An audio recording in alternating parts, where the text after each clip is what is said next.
Մեր բազմադարյա պատմության մեջ էլ քիչ չեն խաչի երևումները։ Երանելի Կորյունը և քերթողահայր Մովսես Խորենացին հայ եկեղեցու եռամեծ վարդապետ Մեսրոպ Մաշտոցի մահվան և թաղման կապակցությամբ արձանագրում են, որ Վաղարշաբաթ քաղաքում օրեր շարունակ խաչի լուսապայծառ նշանը փայլել է այն տան վրա, որտեղ Սուրբն ավանդել էր իր հոգին։ Այդ նույն նշանն էլ առաջնորդ է եղել բազմությանն ամբողջ ուղարկավորության ընթացքում։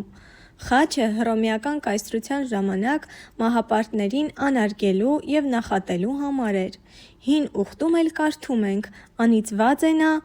ով կախված է փայտից»։ Աստվածորդին միացավ խաչափայտին սրբագործելով այն և իր սուրբ արյամբ մեզ ազատեց սատանայի գերությունից։ Եթե մինչև Քրիստոսի խաչվելը խաչն անարգանքի և նախատինքի նշան էր, ապա Տիրոջ խաչելությամբ նրա մեջ դրվեց կյանքի խորհուրդը, և մարդ արարած հնարավորություն ստացավ նոր արարած լինելու։